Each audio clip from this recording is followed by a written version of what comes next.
Sevilla en el siglo XVI es el lugar más cosmopolita de Europa. Puerto directo con el Nuevo Mundo, el oro y la diversidad cultural disfrutan de libre tránsito de cara al mar. Intramuros, sin embargo, la ciudad se consume víctima de la enfermedad, la corrupción y la ignorancia. En La peste, un puñado de personajes intenta sobrevivir en este territorio sin ley y perdido de la mano de Dios. Entre ellos, un proscrito que solo desea pillar el primer barco que zarpe y dejar todo atrás, debe desmontar una sólida fortaleza de secretos y muerte. Bienvenidos. Esto es La peste. Quiero proponer un brindis. Por Dios, que está en todas partes. En las calles y en las plazas. En las encrucijadas de los caminos y en las puertas de las ciudades. En las joyas de las mujeres hermosas. Y en las blasfemias de los hombres. En los campanarios. En los claustros. En los sermones de los curas. Y en las oraciones de los niños. En las sentencias de los jueces. Y en el miedo. Tú decides si quieres quemarte o no. Y en las manos de los artistas. En el nacimiento y el abandono de los niños. Entre las sábanas de los moribundos. En las camas de los hospitales. Y en el patíbulo de los ajusticiados. En las súplicas de los pobres. Y en la caridad de los ricos. En el silencio de la noche. Y en el sonido de las campanas y de los órganos. ¿No tienes miedo? ¿De qué? Hombres y mujeres. Todo se hace en su nombre y por su voluntad. Nada de lo humano le es ajeno. Nada de lo divino le es extraño. Todo es Dios.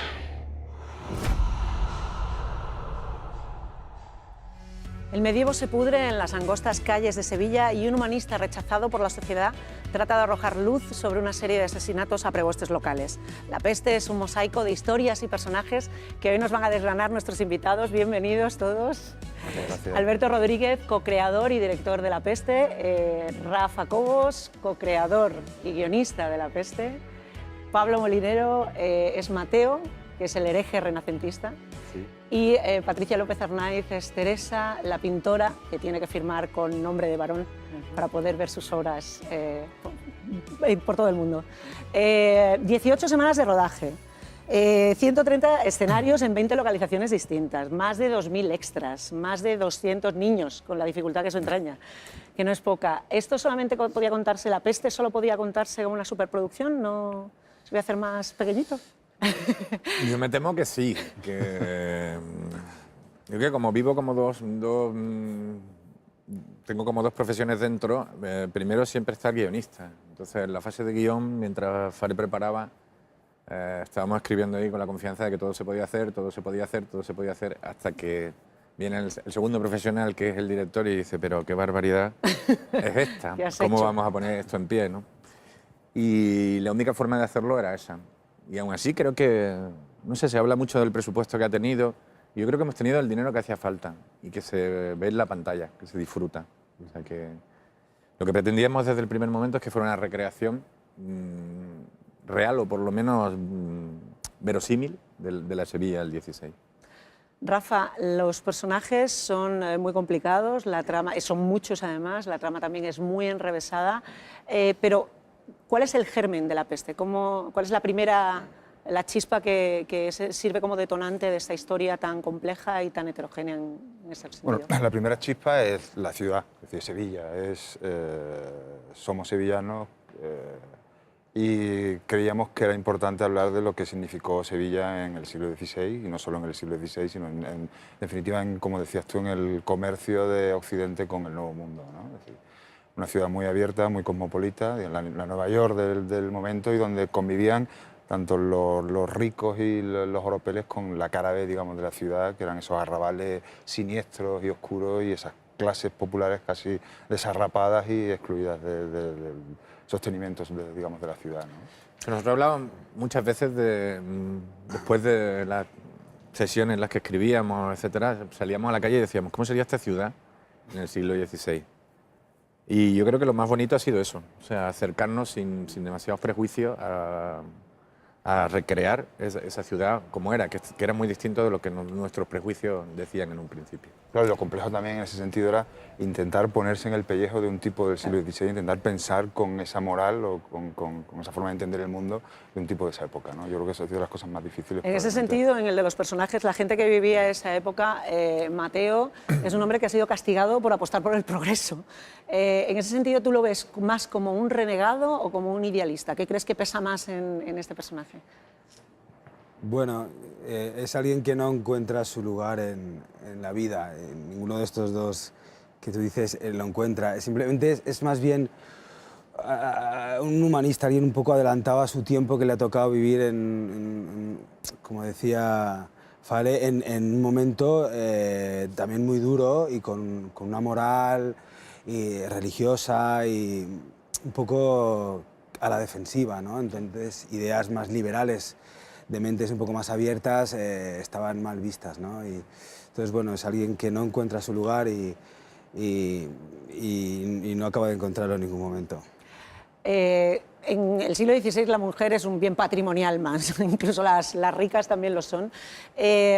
¿Tú crees que Teresa, el hecho de ser creadora, le da como una parcela de seguridad o quizás es el dinerito? No, o sea, la pintura, quiero decir, esta esencia de la mujer, como una esencia no, esta posición en la que se coloca la mujer de individuo de segunda, llega a todos los ámbitos y la pintura, el arte es otra de las partes. Quiero decir, entonces una mujer no tenía las cualidades, no podía ser artista, ¿no? No podían acceder a las academias, sus obras, digamos que las obras estaban, a la hora de valorar una obra se valoraba a partir del sexo del autor, ¿no? O sea, una obra vale menos si lo ha pintado una mujer. No, la pintura era, yo creo que para Teresa es su vía de escape, es donde ella se realiza y sí que puede ser su isla a nivel de personal, de que es donde ella se encuentra, ¿no? Pero bueno, lo que es a nivel ya de donde está ella colocada respecto a los demás, pues es el ser la viuda de, la mujer de, ¿no? Eso es lo que le da una identidad o un honor, una honorabilidad, ¿no? Al final no es quién es la mujer, sino en relación con los hombres dónde está, ¿no? Realmente todos los personajes están un poco atrapados por sus propias circunstancias, ¿no? No solamente ellos dos. Sí, todos en un proceso de definición, Sí, prácticamente.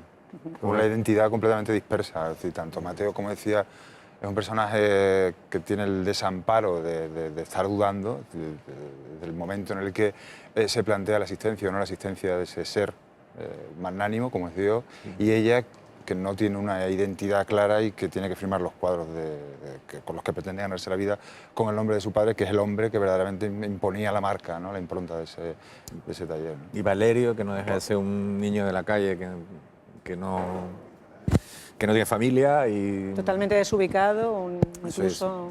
Claro, pero yo creo que es algo natural. Si tú quieres hablar de un personaje, sácalo de su medio para ver cómo se manifiesta y para ver cómo se desarrolla. Y en este caso, estos dos personajes como el de Valerio están fuera de su orden y fuera probablemente de su espacio natural, ¿no? La peste es un buen ejemplo de la gran apuesta de Movistar, que Movistar está haciendo por la ficción. También es la primera serie española que se ha estrenado en un festival de máxima categoría, como es el Festival de San Sebastián. Allí algunos afortunados tuvieron la oportunidad de ver 2 capítulos antes que nadie y esta fue su reacción. Me ha gustado y me he quedado con ganas de ver más, de ver los siguientes capítulos. Factura impresionante y los actores muy bien. A mí me ha gustado muchísimo. Una ambientación exquisita, es orfebrería, cómo recrea la época. Pone mucho en la situación, en la época y está muy bien estructurada. Sobre todo lo que me ha llamado la atención es pues esa Sevilla de finales del siglo XVI, todo el tema vestuario, el tema ambientación, pues ahí se ve que ha habido... Afortunadamente ha habido dinero para una producción española, para televisión. Cómo incorpora el tema de la mujer cuando las pintoras no podían firmar con su nombre. Está genial que se hagan este tipo de series aquí en España, así que muy bien, enhorabuena. Me ha encantado. Sí, la recomiendo. Bueno, a mí la verdad es que la trama me ha enganchado. Con intriga y a ver cómo sigue, nada más. Hablemos un poco de esa trama que engancha, hablando de estos primeros personajes, los que ya que estamos reunidos todos. Mateo se ve un poco arrastrado contra su voluntad, como decíamos, es un poco en plan Corleone, él quería salir y alguien le agarra por las solapas y dice aquí te quedas, le obligan contra su voluntad a echar a volar, ¿no? Bueno, él viene a cumplir un mandato, es decir, está obligado por honor a cumplir la palabra que le dio a su mejor amigo, que no está. Se está jugando la vida porque es proscrito también, es decir, porque tuvo que huir de Sevilla por una razón vinculada a la Inquisición y se ve atrapado, porque en definitiva cuando lo atrapan de nuevo, para salvar su vida tiene que resolver un caso que le está proponiendo la Inquisición. En este caso, el hombre que huye de la decadencia de Europa y que, aunque solamente sea, se plantea una nueva vida en el Nuevo Mundo y cortar por lo sano, sobre todo con el tema de la corrupción y de esa Europa que se descompone de alguna manera, en este caso casi literal, eso es digamos, una herramienta narrativa muy útil a la hora de plantear un personaje inteligente, ¿no? O sea, como estereotipo. También a nosotros nos llamaba mucho la atención, no sé, cuando empezamos a bucear sobre todo en la documentación, lo que nos llamaba la atención es que era gente que en muchos casos se embarcaba hacia un sitio que ni siquiera sabían cuál era. Quiero decir que alguien que hoy en día hace un viaje a Marte tiene más conocimiento de los que tenían buena parte de los que se embarcaban a buscar. Luego pasaba lo que pasaba, pues que iban buscando un dorado o una ciudad de azúcar, cualquier tipo de cosa, pero no tenían ni idea de qué había allí.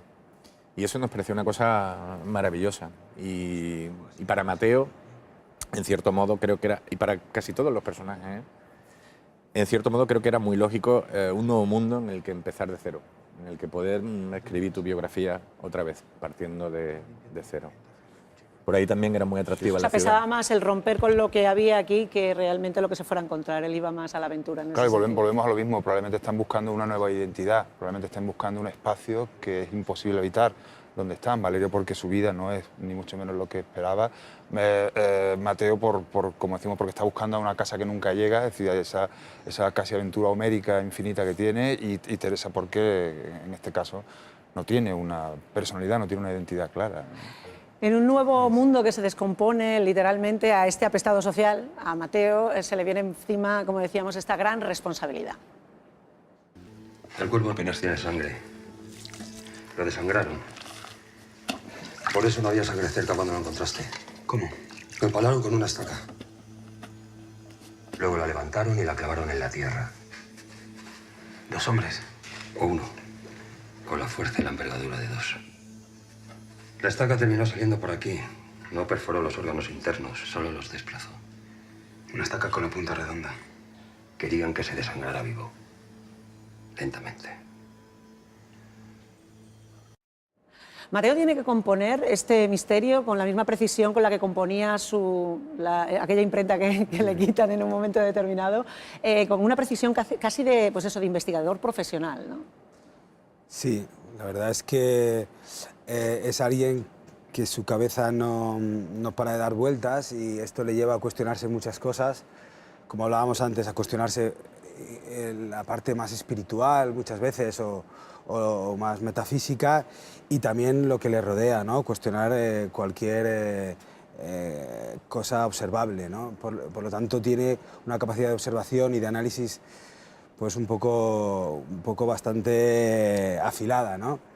Y no le queda más remedio porque, claro, la Inquisición le pone en este aprieto, o la hoguera o soluciona esto. Es alguien que realmente no es un investigador profesional ni sabe cómo funciona, sino que mediante esta capacidad de análisis y por la presión de evitar la hoguera, de una manera muy intuitiva, pues va atando cabos, y también con un compañero que al principio es un poco incómodo, el Valerio, que es la promesa póstuma que le hago a mi amigo antes de morir, pero que acaba convirtiéndose en un compañero de investigación muy curioso, porque él sí que es una mente brillante. Uno más libre y el otro como más analítico. Estos dos buddies, estos compañeros, pertenecen también a una tradición de género de investigación que realmente es lo que se convierte de repente La Peste. Digamos, género vertebra de alguna manera el discurso y todo lo que se quiere contar. ¿Esto estuvo siempre, desde el principio, era un policíaco? Desde el principio sí que estuvo la idea de hacer un policíaco. Es más, lo que ocurrió luego fue que el policíaco se fue convirtiendo en algo mucho más abierto. Porque a medida que íbamos documentándonos, por ejemplo, el médico que se ha visto, existió realmente, existió el doctor Monarde, que además fue un señor que escribió un tratado sobre todas las cosas que, sobre todo de biología, de cosas que llegaban de América, que fue un bestseller durante 100 años. O sea, no es... nos parecía muy interesante, nos parecía que encajaba perfectamente dentro de la historia que estábamos contando. Existió una pintora que no podía firmar sus cuadros y al final terminó firmándolo y siendo millonaria. Sí. Y además diciendo que ningún hombre pusiera nunca un céntimo sobre su fortuna, en su herencia. Ya hemos llegado, lo vamos a aprovechar. Lo que nos pasó fue que fue a más el thriller. O sea, que nos dio la sensación de que era muy interesante crear una especie de fresco sobre lo que era la vida del 16 en la ciudad. Primero porque nuestros propios prejuicios hacían que tuviéramos una idea como preconcebida, que luego cuando llegamos a la documentación empezamos a encontrar un montón de cosas fascinantes.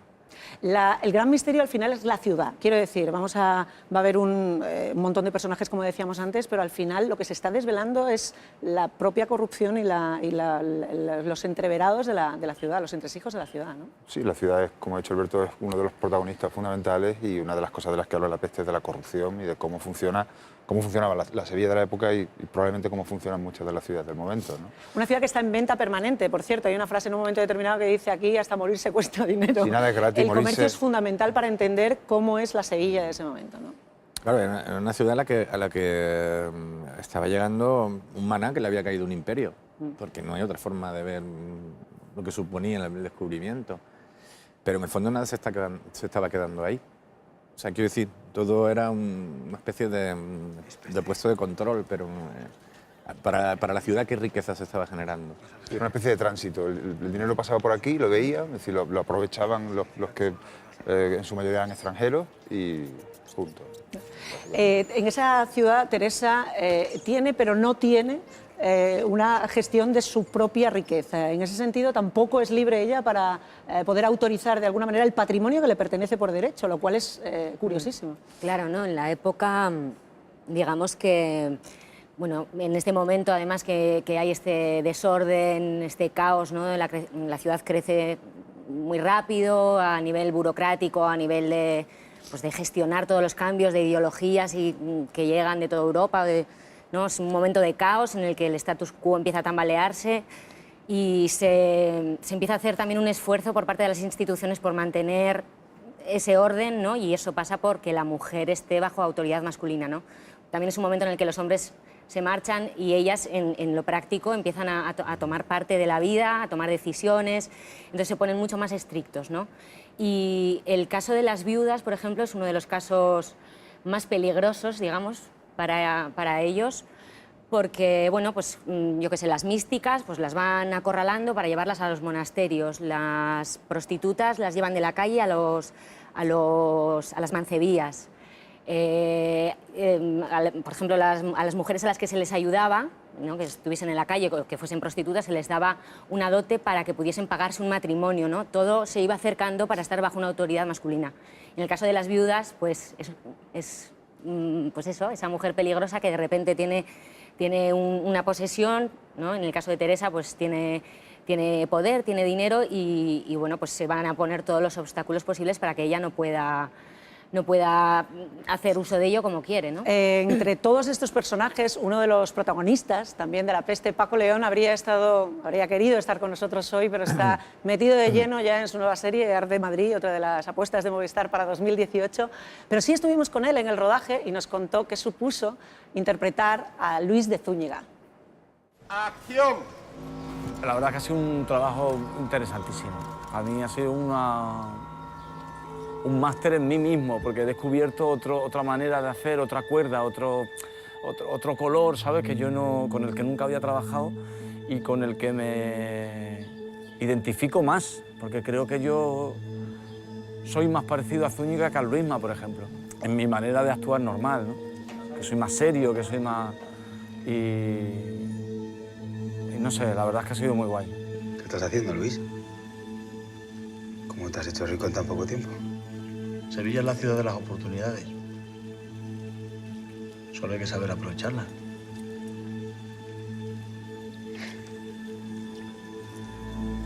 lleve a disfrutar como un enano. Sobre todo también de la tranquilidad, después de haber dirigido también, de la tranquilidad de dedicarte a ser actor nada más, que te tapan con una sombrilla, te traen agua, ¿sabes? Y nada más que, ¿qué digo? ¿Dónde me pongo? Y estás allí todo el día y dices tú, ¡ah!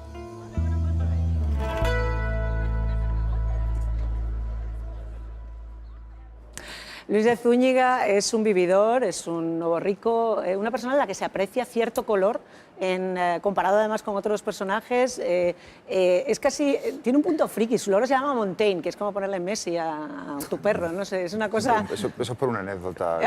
¿Real? Sí, Montaigne decía que había tres ciudades, las tres ciudades más hermosas del mundo eran París, Venecia y Sevilla, y que probablemente Sevilla era la más bonita, pero que olía mal. Y de ahí pensamos que, bueno, ¿por qué no? Montaigne podría ser, de hecho, al comienzo él le enseñaba francés al loro, o sea, que para que veas lo excéntrico que era el personaje.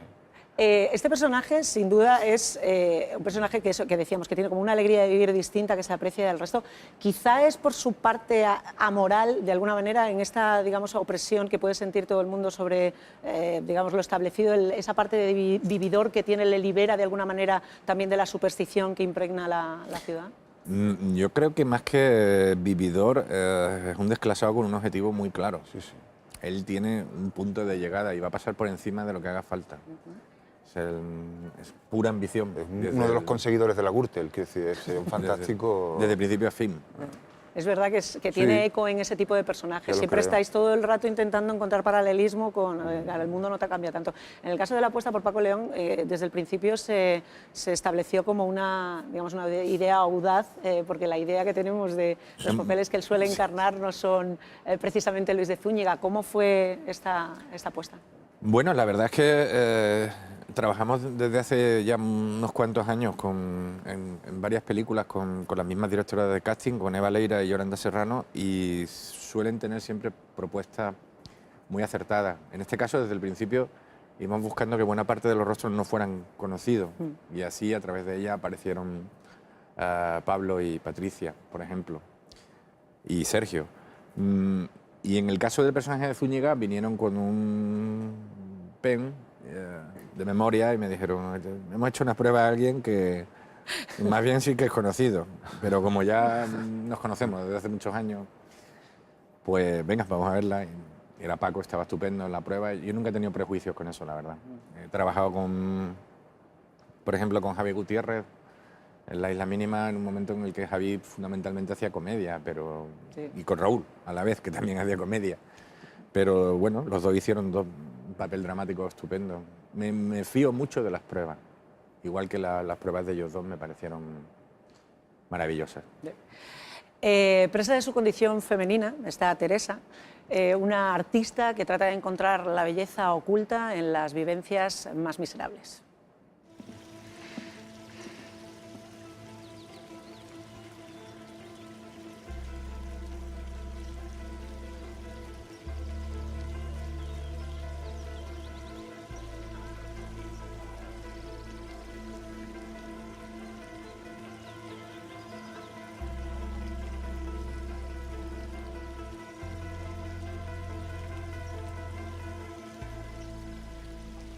¿Son suyos?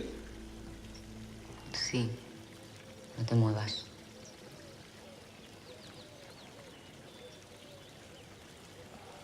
¿Por qué se llama como un hombre?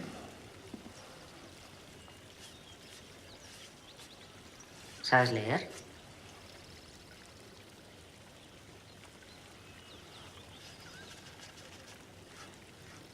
¿Quién te enseñó? Nadie.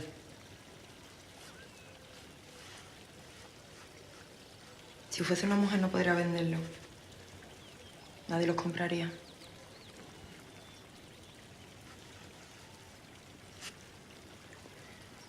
Cámbiate. Hemos terminado por hoy.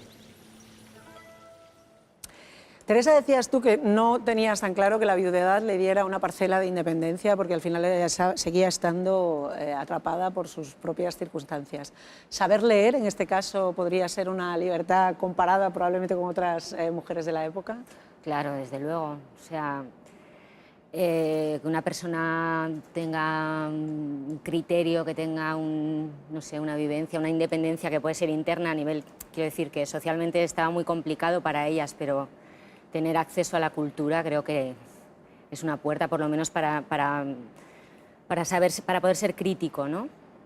Y es lo que le pasa un poco a ella, ¿no? Que hasta que no se ha quedado viuda, ella ha estado en su nido de confort, siendo la esposa de, ¿no? Todo dentro de la normalidad, sin preguntas, ¿no? Cómodamente, hasta que, bueno, pues igual en la viudedad no le trae ese estatus, pero sí que le trae la experiencia de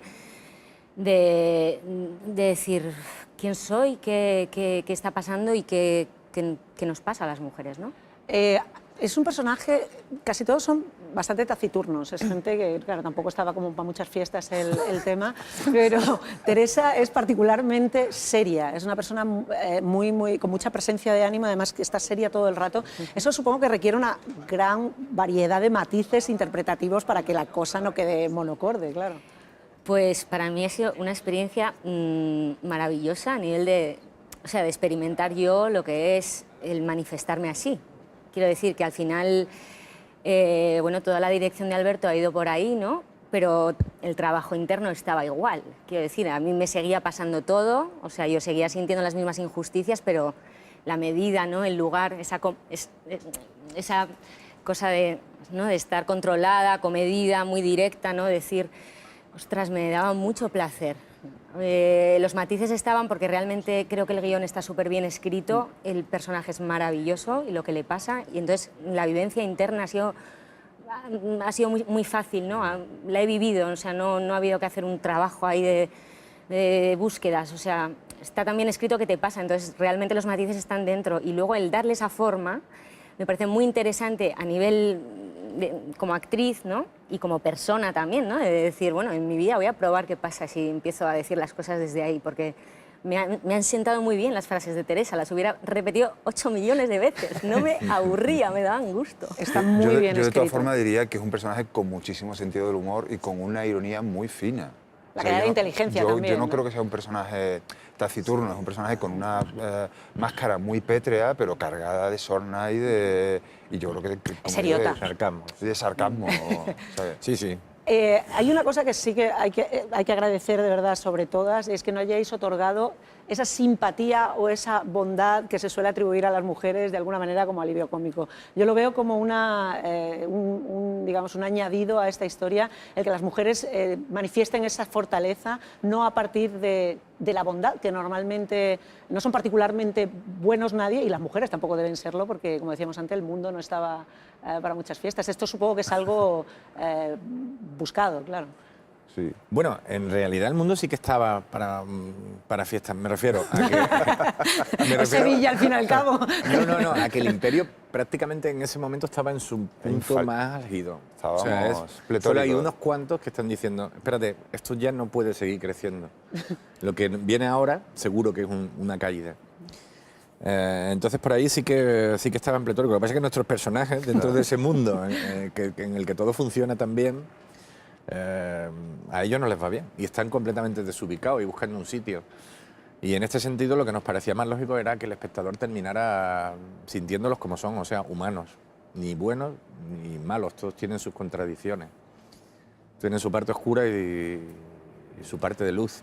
¿Pero sentisteis esa tentación en un momento determinado de, pues eso, de hacer el personaje maternal, protector, etcétera? El tema de la maternidad, por ejemplo, que no aparezca la maternidad por ninguna parte es también uno de los puntos más interesantes de esta historia. Aparece que políticamente, aparece porque de modo tangencial está hablando de la maternidad cuando habla del hijo bastardo, y cuando habla de en qué posición dejaba a las mujeres cuando tenían que acoger o no acoger a hijos que no eran suyos. Eso define el rol del hombre y, por otro lado, define en un sentido más negativo el rol de la mujer. Pero no había la intención en ningún momento de hablar, como tú decías, de ese personaje femenino que cuida y que, en definitiva, supone, digamos, el remanso de paz para el guerrero, ¿no? De hecho, nos ha costado siempre mucho. Vamos, en la trayectoria de las otras cosas que hemos escrito siempre nos ha costado mucho escribir sobre esto, no sé por qué. Sí. De hecho, yo creo que el único personaje al que se puede atribuir ese tipo de rol quizás sea Mateo, no en el afecto paternal per se, pero sí que tiene como un cierto control o quiere cuidar de alguna manera de Valeria, aunque sea contra su propia voluntad. Es decir, que esa relación entre ellos dos, si no paterno-filial, pero sí de alguna manera, aunque sea para cumplir su promesa, tiene atribuida esas, digamos, idea de cuidar de alguien que está más desvalido, aunque este niño tampoco desvalido tampoco sí, sí, si quieres, toca un poco ese tema. Es más bien una proyección, creo, lo que siente Mateo en Valerio, ¿no? Alguien también con esa viveza mental que bueno, que quizás se ve reflejado y le mueve en un momento dado el intento de que no le pase lo mismo que a mí, ¿no? Que este sí que encuentre un lugar en el mundo. Pero es más complicado también porque, claro, de alguna manera pasamos por muchos episodios, desde casi el maltrato, que como hablábamos en aquella época, pegar a un niño no suponía ninguna transgresión de nada, porque bueno, pues se siente traicionado por él, hasta luego la manera de comunicar esos conocimientos, ¿no? Que no es tampoco al uso, también es un valor cómo han escrito ellos y cómo lo han imaginado esta relación, porque no es al uso un maestro y su alumno o dos investigadores a la par, ¿no? Hay algo ahí mucho más intrincado que el propio chico que viene de la calle, que es un observador, se va poniendo a rueda, ¿no? Y cómo de alguna manera se va ganando sin querer internamente el afecto y es el que a mí me reengancha con la vida, ¿no? Más que ningún amor por nada ni ninguna ansia de riqueza, ¿no? Sino un chaval que es un diamante en bruto, ¿no? Y que de momento el pulirlo y el ayudarle me vuelve a enganchar a la vida. En el camino hacia la luz y en ese juego de luces y sombras que es La Peste, los contrastes se vuelven más saturados, si cabe, con la presencia de la Santa Inquisición.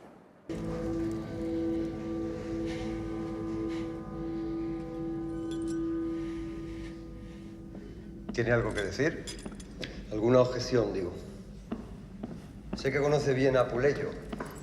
Lo estoy traduciendo. Celso de Guevara, veo que ha ascendido. En 5 años pasan muchas cosas.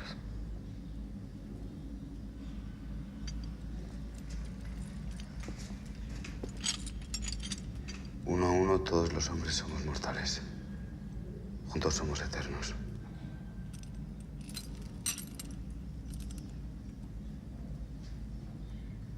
Yo no diría eternos, sino perpetuos.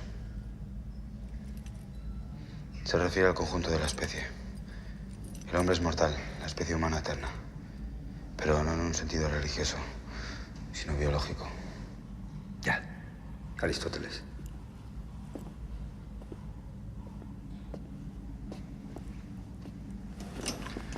Este es su San Benito. Mandé que me lo trajeran cuando me dijeron que había vuelto. Supongo que sabrá que se quemó públicamente un busto con su imagen. Y que desde entonces se dice que es usted un hombre sin alma. La presentación de Celso de Guevara es tremendamente simbólica. Esa, digamos, paseo por las mazmorras y la salida a la luz. Está iluminado, lo primero que vemos es un punto de luz que nos ciega y aparece la idea del conocimiento como rescate de alguna manera de todo esto. ¿Cómo buscaste ese tratamiento de la luz y ese contraste tan saturado? Bueno, la salida de las mazmorras siempre fue así, porque el propio castillo de San Jorge, que era donde estaba la Inquisición, tenía las mazmorras en su sótano. De hecho, cuando el río crecía, terminaba aniquilando a todos los presos que estaban en la parte de abajo ahogados. Como los de tercera clase en los barcos. Sí, igual. Y no fue tanto buscado, no sé, fue de los decorados que apareció al final la torre de Don Fadrique, este sitio al que llegamos. Lo que sí nos llamaba mucho la atención era esa cruz verde. Yo creo que lo que por lo menos mis prejuicios me hacían cuando pensaba en la Inquisición las que te hacen ver directamente las torturas, por ejemplo, las torturas como algo horrible, que lo es, pero que en ese momento determinado era una prueba más en un juicio. El tormento no era más que una herramienta para llegar a la verdad en la época. Este tipo de cosas a mí me descolocaban mucho. Yo creo que el gran esfuerzo de la serie, lo más bonito, bajo mi punto de vista, es que es una serie en la que nosotros hemos intentado no pensar, que los personajes no piensen como ciudadanos del siglo XXI, sino como coetáneos a la historia que estamos contando. Entonces, muchas veces hay secuencias muy contradictorias en las que, por ejemplo, ellos dos tienen debates sobre cuestiones en las que un héroe debería ponerse de parte de ella, pero es todo lo contrario. Es que aquí en realidad la confrontación es entre ignorancia y conocimiento más que la religión. Es decir, lo que oprime a la gente realmente es la superstición más que la religión en el día a día, ¿no? Por lo menos en La Peste. Bueno, era un momento en el que la Iglesia y el poder son era el todo, poder establecido, evidentemente, pero me refiero que no están temiendo, no son temerosos de Dios, son temerosos del diablo que les persigue, no de esa religión establecida, pues no tienen tampoco un trato tan Claro, lo que pasa es inmediato. que en ese momento todo eso es verdad. Todas estas cosas que luego han quitado, tipo el purgatorio y ese tipo de cosas, pues sí. Estaban vigentes, existían. Entonces existían. En ese sentido, Bueno, a la Inquisición se le tenía miedo porque la Inquisición era la policía. Es la policía. Por supuesto. El aparato que tiene el Estado para oprimir y para perseguir. O sea, que imagínate, y por otra parte, como decía Alberto, solo existían dos formas de llegar a la verdad. Una era por confesión, por el tormento. Imagínate, el tormento lo aplicaba la Inquisición, de modo que ese terror formaba parte de la sociedad del momento. La crueldad también se representa en La Peste a menudo con el tema de los niños como esa especie como de vampiros y zombies sin ningún tipo de código moral y con muchísima hambre. ¿Buscabais esa imagen digamos, de seres casi sin escrúpulos que solamente se les lanza y solo tienen instinto de supervivencia? Bueno, recuerdo que no me acuerdo para qué película, que los dos leímos Rinconete y Cortadillo, y ahí está todo, aproximadamente. Claro, yo no diría que no tienen escrúpulos, ¿no? Yo diría que son seres buscándose la vida y muy por debajo de la cadena, digamos, trófica. O sea, que imagínate qué van a hacer por comer. Es decir, Ellos también movían muchas cosas, eran muy importantes para la economía de la ciudad, hacían muchísimos trabajos. Fundamentales. Es que somos de un país del primer mundo y tenemos una idea de la infancia distorsionada. Vamos, distorsionada. A mí me parece estupenda, pero que se corresponde a nuestro tiempo y a este momento. Pero si estamos hablando del momento concreto en el que se desarrolla La Peste, desde luego la vida de un niño valía bien poco. La enfermedad es la gran metáfora de toda la historia y también es, digamos, lo que representa esa situación en la que todo está podrido y todo se descompone y hay que empezar a tirar muros para que la ciudad se airee. En el trabajo de documentación, el tener que estar ajustándose a todo lo que sucedía en ese momento, ¿eso te hace estar constreñido todo el rato o te ayuda a la narración, a contar la historia? Bueno, yo creo que la documentación siempre ayuda. Es decir, en cualquier caso, nosotros decidimos falsear la peor de las epidemias de peste que ocurre en el 49 y colocarla en el momento de máximo esplendor del Imperio Español, como decía Alberto, que es a finales del 16. Ahí falseamos y de hecho, yo creo que fue un falseo más que oportuno, ¿no? Por otra parte, es verdad que la peste es una metáfora, pero no solo es una metáfora de la corrupción. Creo que es más polisémico el término porque habla de lo distinto, de la persecución de lo distinto y, en definitiva, porque está hablando de la condición humana y de su tendencia natural a enturbiar las cosas, ¿no? Y hubo muchas oleadas, en realidad. O sea, no la gran peste desde 1649, pero cíclicamente se producía una epidemia que, claro, una ciudad en una condición higiénica pésima se convertía en peste. Y siempre se decía que era peste, es decir, el sarampión era peste, las fiebres de San Antonio eran peste, primeros pequeños brotes de sífilis eran peste, es decir, la peste era el cajón de desastre que significaba epidemia de algo, básicamente. La composición de la ciudad como, digamos, escenario y como personaje configura de alguna manera también cómo se componen cada uno de los personajes. En ese sentido, los ropajes, las maneras, tú sales descalzo en un momento determinado, caminando por el barro, y el tener que meterte por según qué escenarios, supongo que también condiciona la manera de interpretar. Sí, bueno, totalmente. El vestuario, que fue maravilloso, todo hecho a medida, unos tejidos maravillosos, fue una de las cosas más difíciles, yo creo. Porque estaba tan sumamente logrado que realmente conseguían tenerme, o sea, físicamente yo estaba muy contenida. O sea, hay mucho de vestuario que no se ve. que va todo dentro, ¿no? Y, o sea, en el fondo estás totalmente impedida. Alguien me dijo que el gesto este de cuando se te cae el pañuelo, la caballerosidad de dártelo, tenía que ver con este momento, porque realmente no podías, o sea, eras un maniquí. Claro, y te vas de bruces al Barrizal. Y luego, bueno, esta cosa de cuando salían a la calle los chapines, yo creo que les tendrían que ayudar a andar. O sea, eras un florero totalmente imposibilitado. Cuéntanos la verdad, Pablo, porque se ve mucha suciedad. ¿Cuánto era de suciedad, cuánto era falseado? Y si en algún momento os planteasteis vacunaros contra todo, por si acaso. A ver, había más suciedad de la que se ve. Se ve mucha, se ve muchísima. Pero es algo que ayudaba, que ayuda a viajar a ese mundo. El trabajo de arte de Pepe Domínguez es brutal. Las tabernas, aquellas tabernas o los mercados, bueno, cuando pasábamos y dejábamos rastro de cebolla y de fruta podrida, pero era algo que realmente te ayuda a entrar en la época, y también yo creo que es parte de la propuesta. Quiero decir que me parece que es un viaje a la intrahistoria, que es a una historia más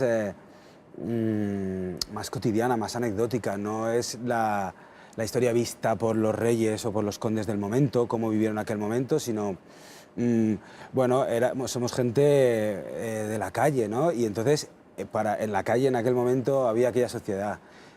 Si aparece la peste es por algo, ¿no? Entonces, bueno, en mi caso, que me toca ir a visitar algún palacete o luego entrar por extramuros, por todas las chabolas, bueno, vas viendo cuán diferente, cuánto contraste había en aquel momento, ¿no? O sea que nada que no cure un sobrecito de Tan Angel. Había también un peligro con lo del vestuario, pues yo recuerdo desde el primer ensayo que Paco León lo decía. Me decía, es que me pongo el vestuario y empieza el siglo a declamar como si fuera una obra de teatro del siglo de oro.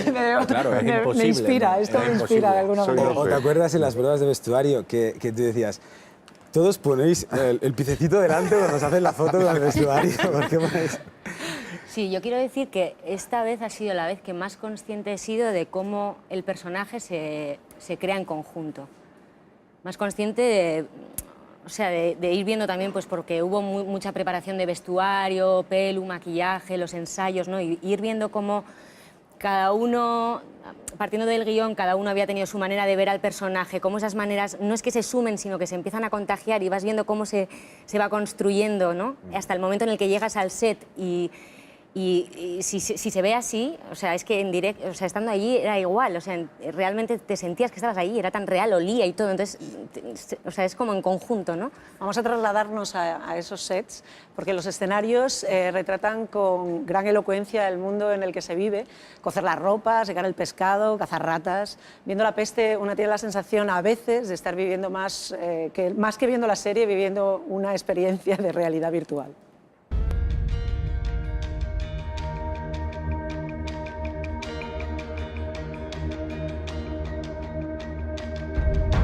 Ha sido un bonito circo, porque realmente han sido campamentos e intervenciones muy complejas, muy grandes, en sitios muy delicados y siempre con un nivel de exigencia muy alto.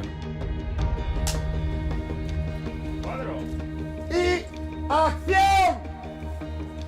Cuando pienso en movimientos que hemos hecho, transformaciones que hemos hecho de calles de un día para otro, y lo veía funcionar, decía, wow.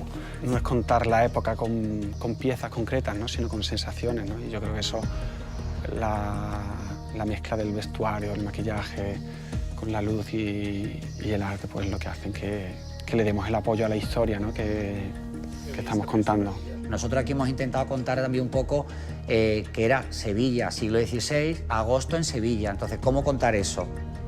Pues entonces la propuesta era desmontarlos con, pues, que no fueran herméticos, que las camisas estuvieran sudadas, ambientadas. Te metes en internet y buscas La peste y te salen como enfermedades relacionadas y parecidas a la peste, o sea, ya parecidas incluso en el aspecto físico, ¿no? En lo que se ve. Entre eso y lo que hay escrito es lo que nosotros nos hemos centrado un poco. Los famosos bubones, los bubones negros, que era putrefacción, o sea, era eso. Hemos visitado muchos museos, galerías, fundaciones, hemos visto muchísimos grabados, hemos leído muchos libros, hemos hablado con profesores, con arquitectos, arqueólogos. Es muy bonito crear y participar de esto, es muy bonito. Nunca habíamos hecho algo así, o sea, hemos creado un monstruo, como hemos dicho muchas veces nosotros, porque la verdad es que desde los ceros hasta ahora es brutal lo que hemos hecho. Que hemos llegado a cosas que bueno, que nos emocionan, ¿no? Y lo hemos disfrutado.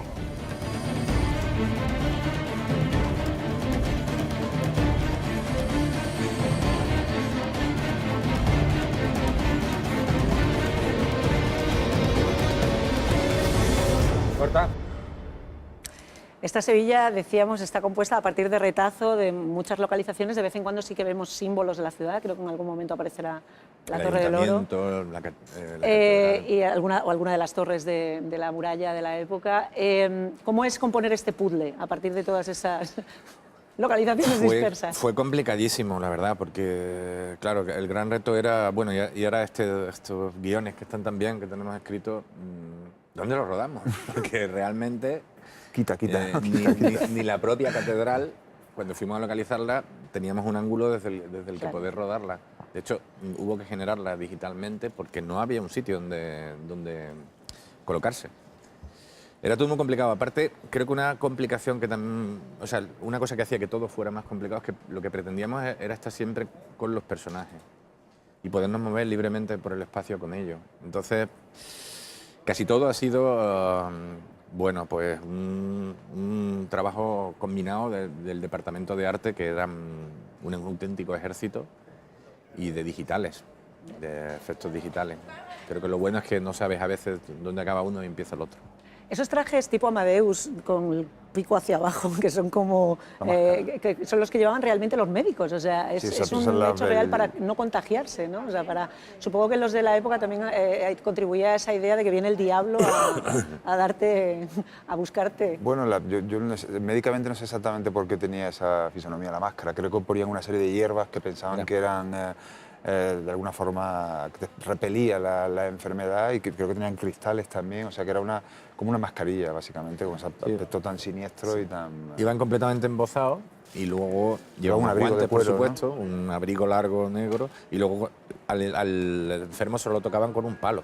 Sí, estaban obligados a llevar una varilla que eran con la que directamente... Básicamente un médico de la peste no hacía nada. No hacía nada, por eso que era el diablo realmente que venía a decirle, vente conmigo, que esto se acabó. Sobrevivir, básicamente, o sea, que imagínate que no tocar mucho por si acaso. Hubo un tiempo en el que no había personal para atender a los enfermos, es decir, sacaban a la gente de la cárcel, redimían pena, y aquello era, pues imagínate, no se podía entrar en los hospitales. Interpretando a todos esos personajes en esta cantidad de figuración de la que hablábamos antes, sorprende la precisión, por lo menos, de la idea que tenemos de lo que sería alguien de la época, de cómo se produjo todo este proceso de selección, porque claro, tienes que encontrar gente que no parezca alguien que sale de un polígono ahora mismo en una ciudad periférica, sino alguien que lo asocies a ese momento. Se hizo un casting muy largo de figuración también, y había una serie de requisitos.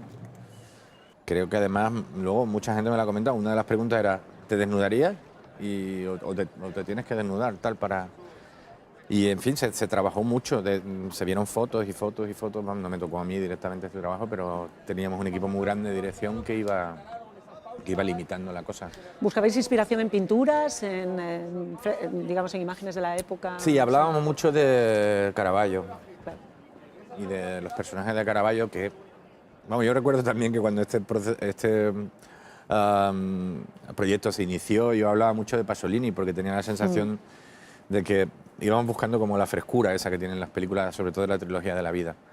Y esos personajes no dejan de ser los personajes que introduce Pasolini en sus películas. A mí me recuerdan mucho a los de Caravaggio, con lo cual al final íbamos buscando casi el mismo tipo de personaje en una cosa y en la otra.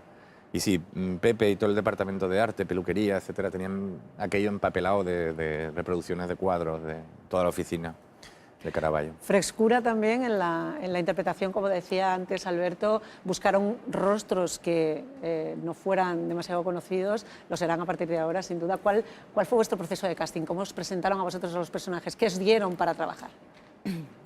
Pues yo creo que fui con 3 escenas, me dieron 3 escenas sin saber mucho más del personaje, no.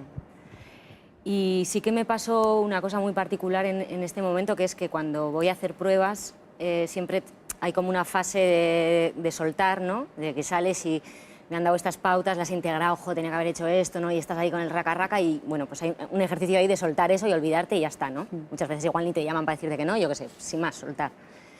Y yo esta prueba la hice en junio y cuando salí de allí me costó muchísimo soltar. De hecho, no lo solté y de hecho me pasó, que es la única vez que lo he hecho en mi vida, llamé a mi repre, a la de 2 semanas, y le dije, a ver, yo sé que esto no se estila, pero no sería posible. Digo, es que me dieron unas pautas que en el momento no sé si las integré bien, pero yo ahora sé que sí, ahora las tengo. No podría ser que... Y fue como, bueno, tranquilízate, Patricia, vete a tomar algo por ahí, airéate y ya está. Y la cosa fue que yo lo había hecho en junio y fue en octubre, yo ya, ahí sí que había soltado ya el tiempo, había hecho lo suyo, y me llamaron y me dijeron que sí, que era Teresa y... Tu instinto era el adecuado. Sí, había algo así entre Teresa y yo ahí que nos debíamos.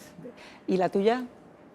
Pues yo también hice pruebas con Eva y Yolanda, que también son un encanto y es fácil también hacer con ellas porque te ayudan en la preparación. Y yo recuerdo que me cautivó el personaje. Decía, joder, es que es muy guapo. Un tío que es ateo, que es como un cóctel molotov de contradicciones y era tan atípico que yo me sentí como diciendo, bueno, este personaje es la bomba, ¿no?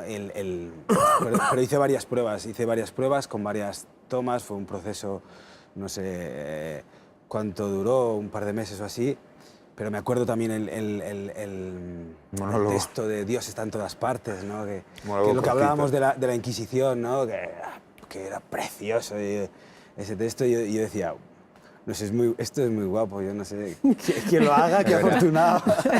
Era una decisión importante, de hecho tardamos mucho en... Quiero decir que era porque realmente hemos tenido la suerte de encontrar a Pablo y a Patricia, pero yo recuerdo que había noches que me iba a la cama y decía, como sea un paquete del actor que escojamos, que hago yo 4 meses rodando con un paquete, ¿sabes? Y el primer día, en los vídeos era estupendo, pero el primer día apareció con unas gafas así y una camisa hawaiana, entró allí y yo dije, es que nos hemos equivocado. Afortunadamente la apuesta vuestra también fue la adecuada. Todos nos reunimos en este gran misterio que va a ser La Peste, que tenemos que desvelar y asumimos que se desvelará en el momento en el que empiecen a caer todos estos muros y sean capaces todos los personajes de eso tan andaluz, por otra parte, que es ventilar, ¿no? Al final el misterio se desvelará. Muchas gracias por haber estado hoy con nosotros. Gracias Pablo, gracias Patricia, gracias Alberto, gracias Rafa. Y pues La Peste bucea en la degradación total y promete una historia apasionante. No se la pierdan.